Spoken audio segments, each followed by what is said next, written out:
Hey guys, you got two bestie homeschooling mamas coming at you. I am Gail. And I'm Christina. And we have a really cool show for you today. I'm super excited, and Christina is going to take it off today. Hi guys. Today we are actually going to talk about a tough subject within the homeschooling community. We're going to talk about homeschooling versus ESA, Empowerment Scholarship Accounts. We're going to talk about how and why they are different.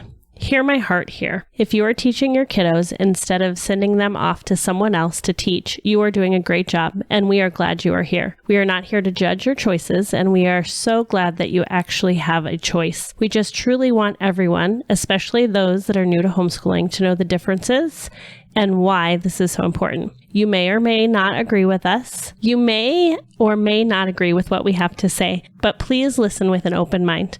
We just might say something that you haven't thought about before. We love ya. Okay, so we're going to talk about homeschooling and ESA specifically. Just for clarification, here in Arizona, there are 5 schooling options. We have public school, private school, charter, homeschool, and then the recently expanded universal ESA. So for homeschooling, what you do here in Arizona is you file an affidavit of intent to homeschool with your county superintendent within the month of pulling your kid out of school or when they turn 6. Please don't send it in before they turn 6. They will not take it. When you're filling out that form, you're going to check a box if you want to start formal education at 8 years old. So you can delay it, but you still have to fill out that form. When you do this, you are agreeing to educate your student in the 5 main subjects. The how and the when is completely up to you. There's no testing or attendance requirements. That's it. This is the most free option of schooling here in Arizona. Now remember, your state may be different, so you're going to want to make sure that you reach out to your state org to find out what the laws are like in your state if you're not in Arizona. And in our previous podcast, in the curriculum podcast, in our community podcast, we've referenced to hslda.org is the kind of centralized website that has all of the state organization websites on it and all the state laws. So if you aren't sure where to go to find that, that's your website that you want to use. Yes, very good point. Okay, so that is a summed up version of what homeschooling is here in Arizona. Now, Traditional homeschooling. So let's talk a little bit about ESA and what that is. ESA here in Arizona stands for Empowerment Scholarship Account. About $7,800 per student can be given to the student into an account to be used for private schooling or for home education. These funds can be used to pay for therapies or curriculum. Currently, it is universal, which means that it is open to anyone in Arizona, but you do need to apply for it. However, it didn't always used to be that way. It didn't always used to be that way. This is new that it's universal. Yeah. Just even 2 years ago, I think it was just 2 years ago, because I don't think it was even universal when we were thinking about homeschooling with our son when he was in preschool. ESA has been around for about 11 years here in Arizona. It originally started for students that had special needs and their families or military families. Right. And that was the only reason we actually looked into it initially, because Corey is special needs and he was in the developmental preschool and all of those things. And so that was the original reason we even checked it out. Yes. Is because before we knew anything about it, we knew that it was for special needs kids. They didn't have it for universal kids until just last year. Yep. Just last year, it was signed by then Governor Doug Ducey, so that anybody is eligible, but again, you do have to apply for it. After you apply, if accepted, you have to sign a contract with the state. There's a handbook, well over 100 pages on their website that you can read through. It covers what you can spend your funds on and what curriculums are approved. Funds are put into an account quarterly so that you can submit for reimbursement of what you have spent of approved purchases. There used to be a debit card, actually. I have heard, I don't know for sure, but I've heard that they aren't handing the debit cards out anymore. If that's the case, then it's solely reimbursement. Let's see. The funds come from the taxes that we pay into our local school. So you and I both pay taxes into whatever school that we're in. A portion, not all of the taxes specified for each student, goes to the student, and then the family can then choose if they're going to use it for private school or home education. There is expected to be about 100,000 kids here in Arizona on ESA this school year, this current one that we just started, 2023-24. Which is a lot more than last year. Exorbitantly more than there was just 2 years ago when it was just special needs families and military families. Yes. Those are very brief summaries of what homeschooling is versus ESA. Thoughts? Questions? What I'm hearing you say is that traditional homeschooling is I'm filling out a paper and I'm telling the state I'm doing this at home. And if I'm going to do the ESA situation, then I'm actually signing a contract with the government. You are. Now, let me just throw this out there for y'all. When I chose to take my son out of the public school system, we did that for a specific reason. Hear my heart. If you didn't take your kid out of the public school system because you're okay with the government being all up in your business and all up in your kid's business, and if you're cool with that, you're cool with that. I was not cool with that. My husband and I were not cool with that. So if I'm not okay with the government raising and teaching my son, why would I sign a contract with the government to tell me how to regulate my homeschooling? I don't know. That's what I'm hearing. There is a very big difference there between the two. One, you are notifying the state that you are homeschooling and that you have the authority to choose how and what you teach.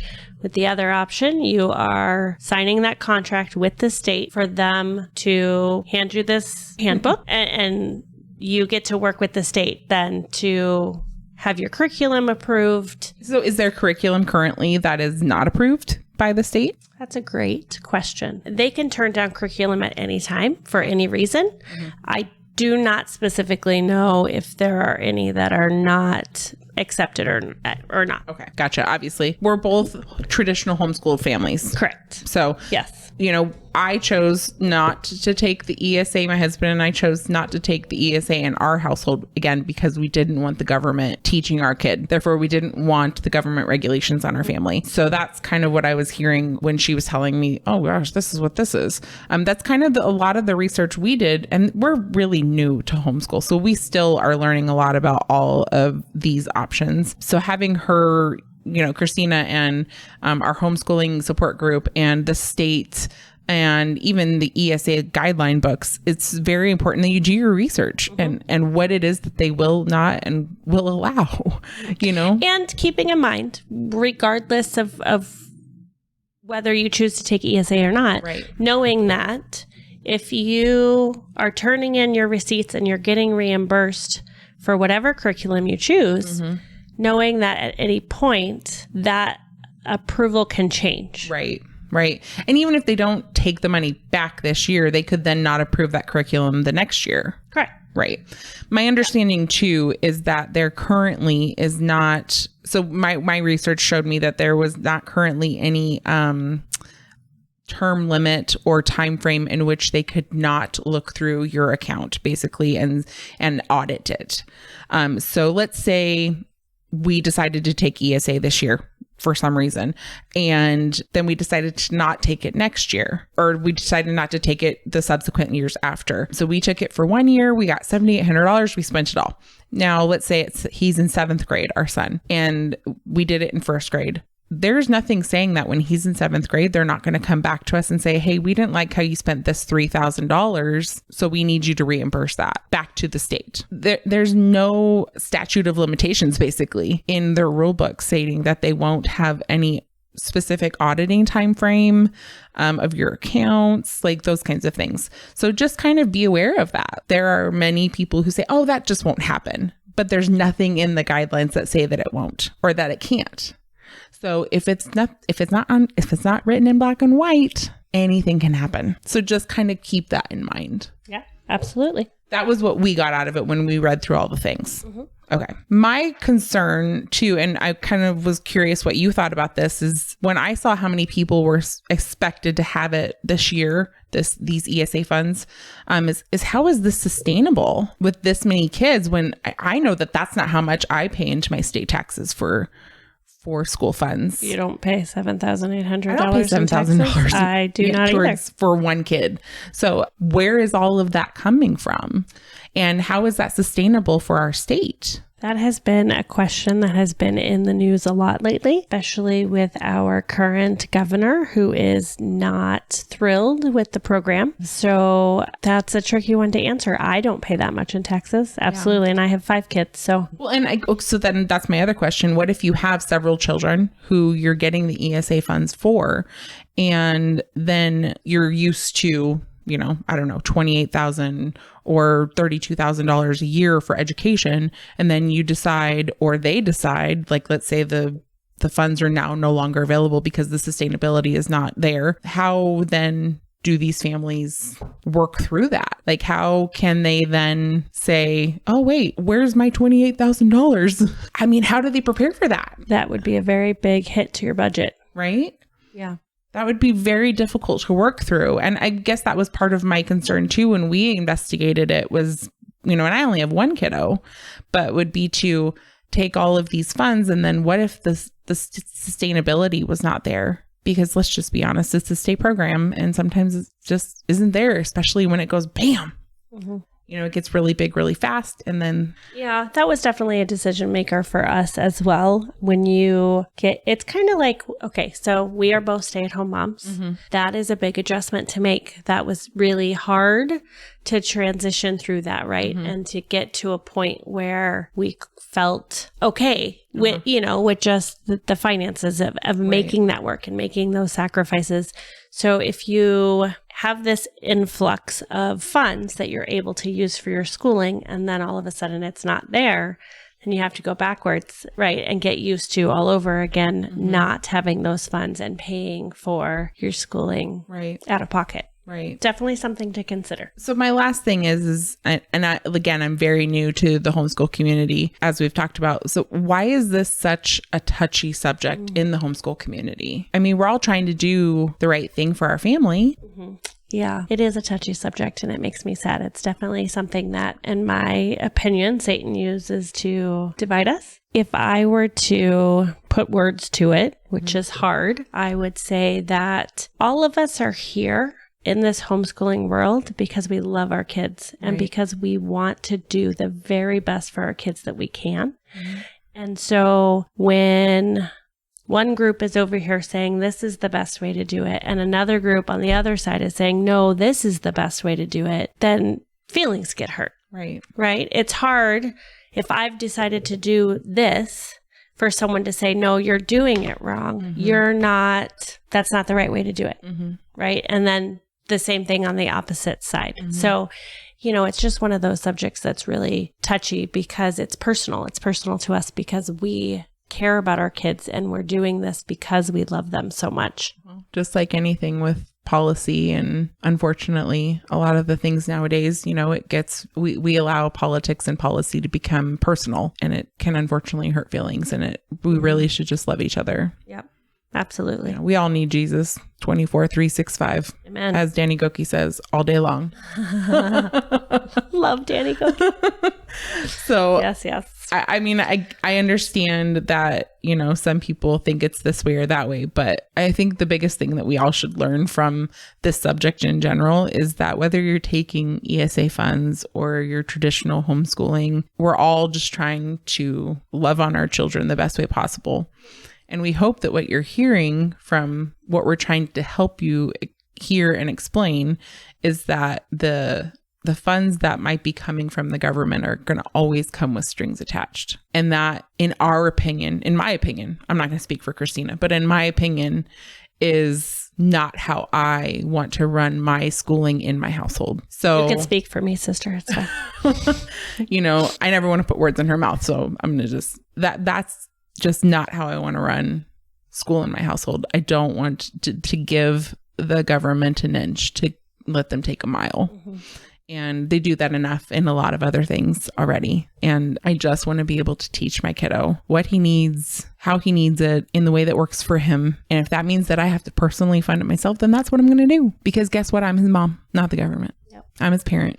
And when I said, and I adopted and I signed with those papers on the dotted line from the government, I said, I'm going to take care of him. That's what we doing. But yeah, I mean, is there anything else that I'm missing? Well, I do want to point out just a couple more things. Yeah, absolutely. Point it out to me. Yeah, okay. Share it. So one thing that I wanted to make sure to address is the reason it is so important, regardless of which side you are on, why it is so important to keep the definitions separate and not to lump homeschooling and ESA together. Like I mentioned before, there are 5 homeschooling options in Arizona. Those include public school, private school, charter school, homeschool, and ESA. It is super important to keep, even though our day-to-day may look the same with what we do. We're sitting in our house, on our couch, at our kitchen table. We're teaching our kids what we want to teach them. Even though it looks the same, we need to keep those definitions separate to protect traditional homeschooling. So for the past 40 years, people have been fighting for our rights to homeschool so that we can sign that affidavit and teach the way we want to and not have testing or attendance, any of that stuff, right? If we blur the two together, right, and something goes crazy, the government decides, hey, you know what, you guys, we're paying for this, we need to test you, then that's going to backtrack everything that's been worked for. Right. So we want to make sure that there is something to come back to. Yeah. If there's a need to come back to it. Like if you choose to take ESA and it gets to a point where you say, this is too much, I don't want to do this anymore. You can leave ESA whenever you want to. Right. You can come back and sign the affidavit whenever you want, but we want to make sure that you have something to come back to. Right. And those of us that are fighting to make sure those rights stay free are going to keep fighting to make sure that those rights stay free. And to do that, we want to make sure that those definitions stay separate. That's super, super important. That's a good point. I mean, and that's the thing. I think some people forget that you either sign an affidavit or you sign a contract. Yes, you don't do both. That is very important. Like, you don't do both. Signing an affidavit means you are homeschooling. Signing a contract means you are becoming an extension of the public school system, basically. Yep. You're home educated with an ESA. Yeah. Yep. So there are 2 very different lines because of the universal verbiage. It is being blurred, unfortunately. And like Christina said, if you are currently taking ESA, more power to you, God bless you. And hopefully, because of what's happening, you have something to come back to if ESA were to be shut down, or if it were to go back to only being available to special needs and military families, because that's a real possibility, you guys. I want you to understand, think about the process of the math isn't mathing. I love y'all. The math isn't mathing. The amount of money that's going out into this program and the amount of money that's coming out from taxes, it doesn't add up. If the program doesn't exist in, say, 2 to 5 years, you have to have something to come back to if you want to continue to home educate your child. That's what she's saying. And I'm right there with her. I'll be down at the Capitol this year. All right. Anything else?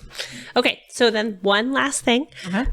We talked about special needs. We know what it's like to have a special needs kids. And we know that those therapies can be expensive and costly and time consuming and all the things. Yes. And so parents think the ESA is like the only answer. What other options do we have? There are so many other options. And I know that is a hard thing to process, but there are resources out there for those that have special needs. And there have been families upon families that have homeschooled their children with special needs without the funds.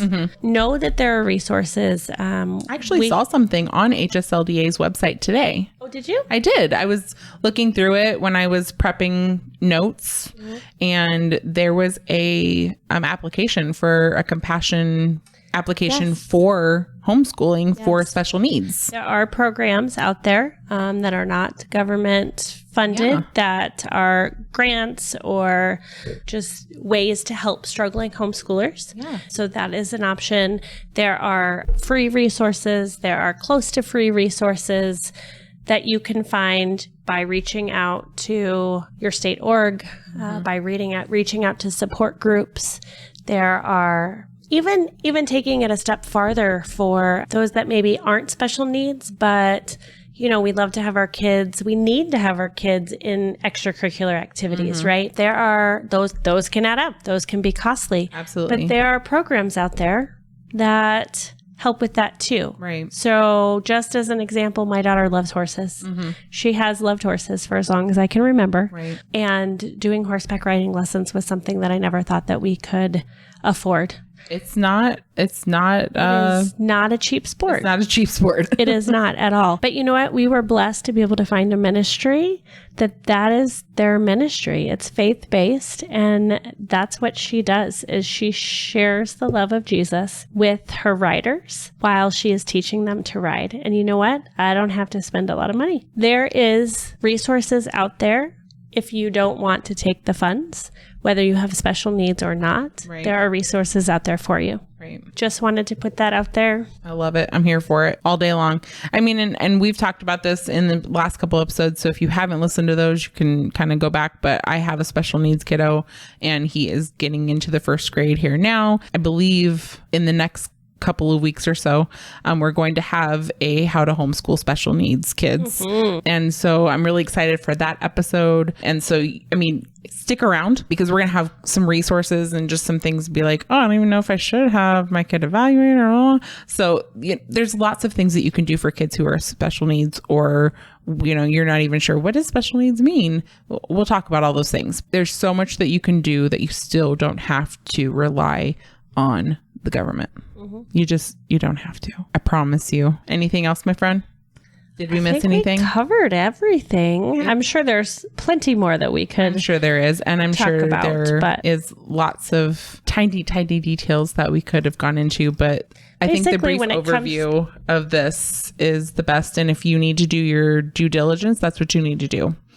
Go find the documents and read through them, because that's the best way you're going to learn, reading through that 186-page document. Yes. All day long.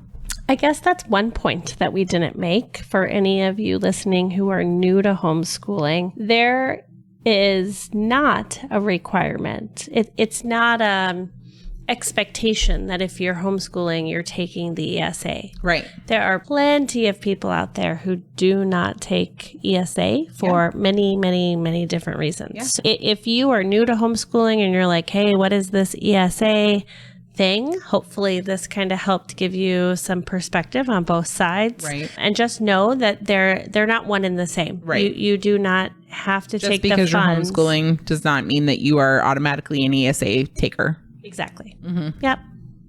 Yep. That is the truth. They're separate. So hear that. All right, guys. Well, that was a really awesome episode. In my opinion, it was hard because we have kind of been stressing about it all week, because it's, it is a tough subject in the homeschooling community, and we obviously want to do it with as much grace and love to you guys as possible, knowing that we in no way, shape, or form want anyone to feel any form of judgment. We wanted to do this episode with as much kindness and love as possible. Even though we are not ESA families, we love ESA families because you are loved by God, and that's all there is to it. And so we are here for you regardless to how you choose to school your family. If you're in a public school, you're here too. And that's awesome, because we love you moms regardless.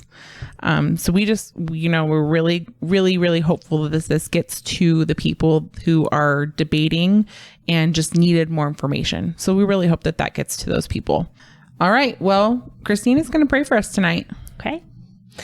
All right.